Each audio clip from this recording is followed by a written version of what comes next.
Hello tout le monde, bienvenue dans une nouvelle vidéo. Je voulais vous faire une autre vidéo. Enfin, je vous avais tourné une autre vidéo, mais je vous retourne la vidéo. Ok, vous avez rien compris, je sais. Ok, pas grave. Comment allez-vous? J'espère que vous allez tous bien, que vous êtes tous en forme. Et donc, l'Espagne qui sort du mondial, eux aussi, après le Portugal et l'Argentine qu'on a vu hier. Et donc aujourd'hui, le tour à l'Espagne. Et voilà, la Coupe du Monde qui est en train de se démoraliser toute seule. Comme ça, les petites équipes sont en train de rester. Les équipes qu'on s'y attend pas. Ne me venez pas me parler de la France, parce que la France... elle me plaît pas et donc elle va pas gagner la Coupe du Monde. Alors, on parle de l'Inter déjà pour commencer parce que l'Inter a officialisé Matteo Politano, c'est que je vous avais dit aussi dans la vidéo précédente qu'on avait parlé sur l'Inter et donc Matteo Politano enfin joueur de l'Inter. Pourquoi je dis enfin? Parce que enfin on a un remplaçant pour Antonio Candreva. Il serait peut-être temps parce que Candreva, déjà pour commencer, on ne pouvait pas continuer avec seulement lui et Caramo pour jouer la Champions League. Donc c'était clair que Politano devrait arriver pour avoir assez de remplaçants. Et déjà pour commencer, je pense que Politano sera titulaire et le deuxième, ce sera Caramo. Et je pense que Candreva sera seulement en cas de vraiment d'urgence. Pratiquement, parce que je ne vois pas Candreva jouer comme il a joué cette année-ci, donc d'avoir autant d'espace dans l'équipe comme il l'a eu donc l'année passée. Et donc je ne vois pas l'intérêt. Pourquoi est-ce que ça ne devrait pas être comme ça? Parce que moi je vois Caramo qui devrait, déjà pour commencer, venir un peu plus et se montrer un peu plus. Donc je pense que Caramo je l'aurais plus utilisé pour des matchs en championnat contre par exemple des petites équipes comme Sassuolo, Chievo, donc des trucs comme ça pour mettre un peu Caramo. Mais bon, ça après on verra au fur et à mesure quand est-ce qu'il y aura le championnat qui va commencer, que j'ai hâte déjà que ça commence parce que ce mondial est en train de me fatiguer un tout petit peu. Alors, question mondiale. On a vu donc comme je vous ai dit, l'Argentine est sortie, Portugal est sorti, ma favori d'ailleurs, et aussi l'Espagne qui est sortie au pénalty contre la Russie, que je m'y attendais de toute façon. Et ouais, tous les gros sont en train de sortir les gars, tous les gros sont en train de sortir, heureusement, comme ça l'Italie peut être cool peinard à la maison, un peu dire voilà, branlez-moi les couilles, de toute façon vous êtes tous sortis comme des blaireaux. Je suis content que l'Espagne est sortie, parce que l'Espagne c'était celle que a fait sa maline contre nous dans le groupe pour nous éliminer, etc., etc. Maintenant, vous l'avez dans le cul, va fangola tutti. Donc bien joué. Dehors pour l'Espagne, maintenant j'espère que la prochaine ce sera la Suède. Pour qu'il part aussi, comme ça on est tous contents qu'il peinard. Pour moi, la Coupe du Monde peut se terminer ici. Qui gagnera maintenant cette Coupe du Monde? C'est déjà la question numéro 1, hein, parce que franchement, moi, je commence quand même à me poser quelques questions, tu vois. Qui gagnera cette Coupe du Monde? Qui sera le champion? Qui fait ci? Qui fait ça? Donc, en fin de compte, après, on s'en bat les reins, tu vois. Donc, nous, les Italiens, vu que l'Italie n'est pas là, en fin de compte, on s'en bat les steaks un tout petit peu. Qui pourra gagner la truc là? Donc, pour moi, les candidats restent toujours Brésil, Croatie, que c'est une belle équipe. Et on pourra encore ajouter par, on va dire, amitié, on pourra ajouter encore Belgique. Et en toute dernière place, la petite France. On pourra la mettre aussi, comme ça, vous êtes tous, on va dire, contents. Mais on verra, au fur et à mesure. Donc je vous ai dit que dans la vidéo, on allait voir la Belgique, si elle est vraiment forte, quand elle allait jouer contre l'Angleterre. 1-0. Un petit 1-0 qu'ils ont fait. Donc c'est là qu'on voit que la Belgique n'est pas cette équipe que tout le monde s'attendait. Ce soir, il y aura le Brésil contre nos amis, je crois, suédois. Si je ne me trompe pas, je vais aller voir. Donc bien sûr, ce soir, je serai pour le Brésil. Hein, ce soir, je serai pour le Brésil.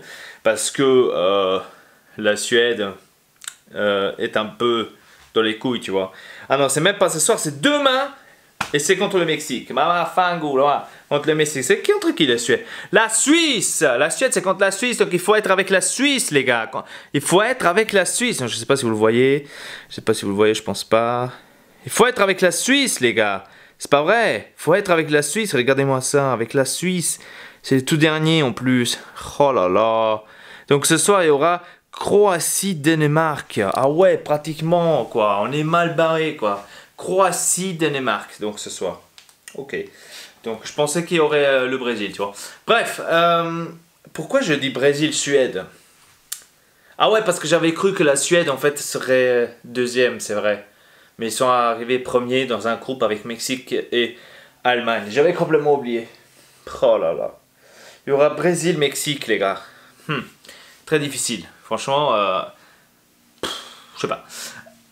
On s'en bat les couilles. Alors, quoi vous dire d'autre? Je pense qu'il n'y a pas d'autres nouveautés à part ça. Ronaldo, pour moi, je pense qu'elle a fait son dernier mondial, aussi pas son avant-dernier mondial, avec Lionel Messi. Ouais, maintenant c'est facile, tu vois, de critiquer Ronaldo, de critiquer Messi. Maintenant qu'ils sont sortis de la Coupe du Monde et qu'ils n'ont pas fait maintenant une prestation qu'on est habitué de voir au Real et l'autre au Barcelone. Donc c'est un peu logique que là, maintenant, les critiques, ils sont là, oui, ok, mais bon, les gars, c'est une différence quand on joue avec une Argentine, c'est une différence quand on joue avec un Portugal. Donc c'est un peu normal que il n'y a pas les mêmes trucs qu'on a au Real Madrid et au Barcelone. Mais il faut dire une chose, que le Portugal, quand même, le Cristiano Ronaldo arrive quand même à jouer avec le Portugal. C'est-à-dire qu'il arrive à mener l'équipe vers l'avant. Quoique, quand on regarde Lionel Messi avec l'Argentine, ce n'est pas le cas. Donc, c'est quand même deux trucs différents. Donc, Messi, ce n'est pas un meneur. Messi, c'est un créateur. Celui qui doit savoir... Moi, par exemple, mettez Messi dans l'équipe de l'Espagne et vous verrez que Messi, c'est celui que vous verrez au Barcelone. C'est ça, c'est tout ça que vous avez besoin, tout simplement. Donc, avec ces passes-là, l'Espagne qui faisait avec la Russie, passe en haut, passe en bas, passe au milieu, passe ici, ting, ting, ting, retournez, hop, revenez. Oh, mais c'est quoi? C'est mort maintenant ce jeu. C'est l'ancien jeu du Barcelone, ça. Et encore, là, il faisait tiki-taka. En train de tourner. Oh, arrêtez. Je suis très content qu'ils sont sortis l'Espagne, hein, donc pour cela. Bref, les amis, c'était tout pour cette vidéo. Je vais rien d'autre dire à spécial par rapport à ça. L'Inter, que d'ailleurs, elle est proche de Malcolm, j'avais lu, et qu'ils ont fait une nouvelle offre pour Rafinha. Que moi, je pense que Rafinha, on devrait quand même le reprendre, tout simplement pour avoir un remplaçant digne du nom pour Nainggolan. Parce qu'on ne peut pas quand même laisser Nainggolan toujours jouer tous les matchs, surtout Champions League, etc. etc. Donc je pense que Rafinha pourrait être un très bon remplaçant. J'espère qu'on va l'avoir quand même, hein, parce que sinon c'est un peu dur. Hein.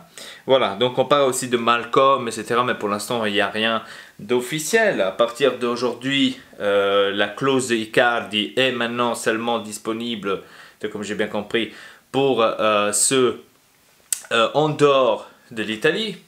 Donc c'est seulement eux qui peuvent la payer. Voilà, donc ça c'est à partir d'aujourd'hui.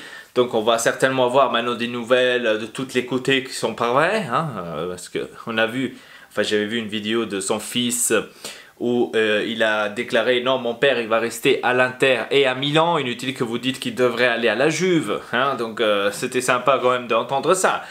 Et c'était sympa aussi de voir Icardi rentrer enfin à Milan, à l'entraînement.